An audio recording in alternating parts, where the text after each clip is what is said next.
या ठिकाणी वंचित आणि काँग्रेसची अधिकृतरित्या युतीची घोषणा झाली होती। तिथून हा खऱ्या अर्थानं प्रवास सुरू झाला आणि जिल्ह्यामध्ये या मागील आठवड्यामध्ये ज्या ज्या काही घडामोडी घडलेल्या आहेत या सर्व श्रुत आहे।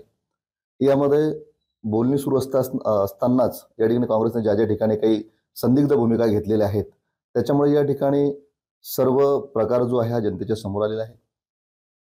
नामांकन अर्ज भरणे, विड्रॉल घेणे आणि आता जी उमेदवार रिंगणामध्ये आहे तर या ठिकाणी वंचित बहुजन आघाडीचे 7 उमेदवार नगराध्यक्ष पदाचे जिल्ह्यामध्ये सध्या स्टँड आहे।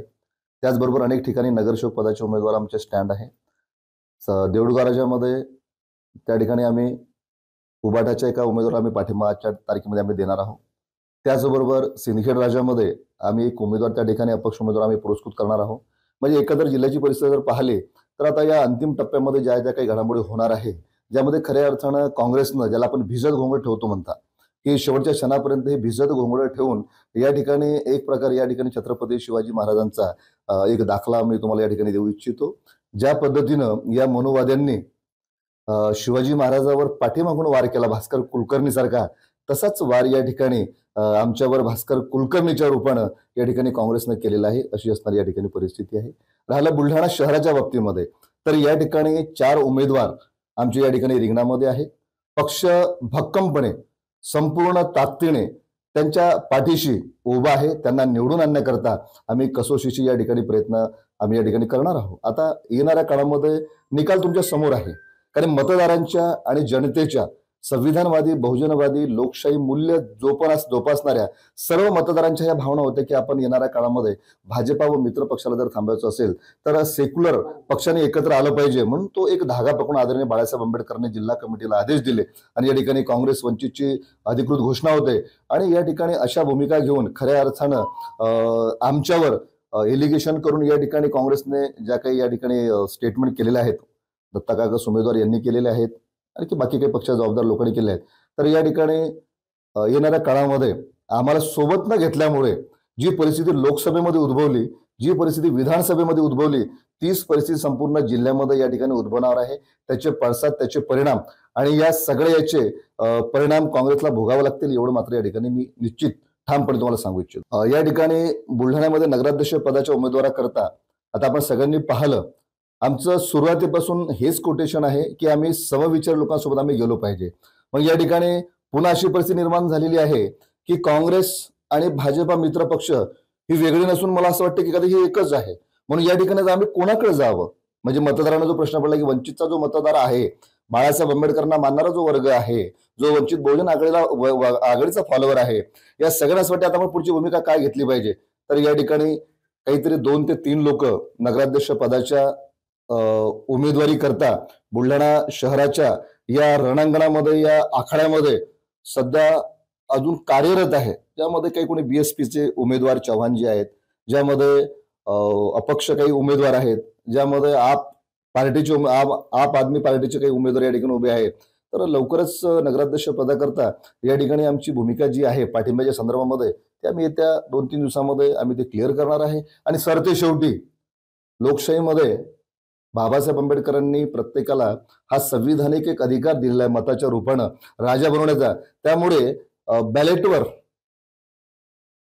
नापसंती करता जो एक ऑप्शन आलेला आहे, बॅलेटवर म्हणता येत नाही, ईव्हीएम मशीनवरती, तर ईव्हीएम मशीनवरती जो एक ऑप्शन नोटा जो सरकारने दिलेला आहे, तर मग या ठिकाणी खऱ्या अर्थानं वारंवार जो एक शब्दप्रयोग या ठिकाणी पुढे येत आहे, भीतीमुक्त भीतीमुक्त भीतीमुक्त, म्हणजे याचा अर्थ दोन्ही पक्षाच्या लोकांनी या शहरामध्ये एक प्रकारची सामान्य लोकांच्या जनतेमध्ये भीती निर्माण केली आणि ती भीती निर्माण करून मग शेवटी काय आबा मेला आणि नातू झाला, जी खेड्यातली जी म्हण आहे, काय म्हणाय, आबा मेला आणि नातू झाला, मग एकीकडे यांना मतदान करा की त्यांना मतदान करा अशी सारखी। म्हणून आम्ही एक सक्षम पर्याय या ठिकाणी वंचित बहुजन आघाडीच्या वतीनं अमोलजी हिरोडे यांची सुनामी दिलं होतं। पण झालं काय, काँग्रेसच्या मित्र परिवारांनी त्यांच्यावर दबाव टाकून त्यांना चुकीच्या गणित या ठिकाणी सांगितलं गेले की या ठिकाणी तुम्ही निवडून येणार नाही, असं होणार नाही, तसं होणार नाही। म्हणजे एक प्रकारचं या ठिकाणी काँग्रेसने खऱ्या अर्थानं मित्रत्वाचं नातं पुढे न्यायला पाहिजे होतं।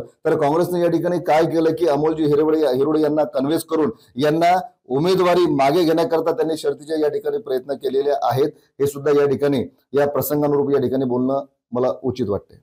त्यामुळे इतर जे 3 उमेदवार आहेत 3 पक्षाचे त्यांच्याकडून आपल्याकडे काही प्रस्ताव आलाय का पाठिंब्यासाठी? त्यांच्याकडून कुठल्याही प्रकारचा प्रस्ताव आलेला नाही आहे. 21 तारखेला दत्ताजी काकस जे काँग्रेसचे अधिकृत उमेदवार आहे त्यांनी आमच्याशी संपर्क केला. त्यांनी आम्हाला विचारणा केली पक्षाची काय भूमिका आहे. तर आम्ही त्यांना स्पष्ट सांगितलं की ज्यावेळेस आदरणीय बाळासाहेब आंबेडकरांचा आदेश आम्हाला प्राप्त झाला, तो आदेश घेऊन आम्ही जिल्ह्यामध्ये बोलणी सुरू केली. आम्ही शेवटच्या क्षणापर्यंत सकारात्मक होतो की या ठिकाणी काँग्रेस आणि वंचित बहुजन आघाडी ही सर्व ठिकाणी सोबत राहील, आघाडीमध्ये राहील आणि सीट शेअरिंग ठरल्याप्रमाणे मेरिट प्रमाणे या ठिकाणी दोन्ही पक्ष जागा वाटपाच्या 6 तिढा सोडणार. पण तसं नव्हता. या ठिकाणी वेगळीच भूमिका जनतेच्या समोर आलेली आहे. म्हणून आम्ही त्यांना सांगितलं की आता हा जो वाद आहे किंवा हा जो चेंडू आहे तो आता आदरणीय बाळासाहेब आंबेडकरांच्या कोर्टात गेलाय.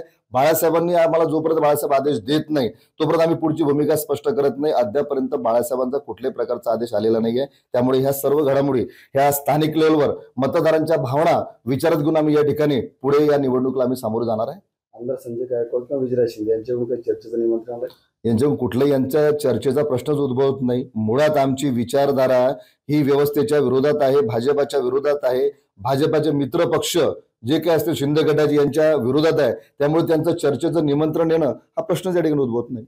इतर जे 3 उमेदवार आहेत 3 पक्षाचे त्यांच्याकडून आपल्याकडे काही प्रस्ताव आलाय का पाठिंब्यासाठी? त्यांच्याकडून कुठल्याही प्रकारचा प्रस्ताव आलेला नाही आहे. 21 तारखेला दत्ताजी काकस जे काँग्रेसचे अधिकृत उमेदवार आहे त्यांनी आमच्याशी संपर्क केला. त्यांनी आम्हाला विचारणा केली पक्षाची काय भूमिका आहे. तर आम्ही त्यांना स्पष्ट सांगितलं की ज्यावेळेस आदरणीय बाळासाहेब आंबेडकरांचा आदेश आम्हाला प्राप्त झाला, तो आदेश घेऊन आम्ही जिल्ह्यामध्ये बोलणी सुरू केली.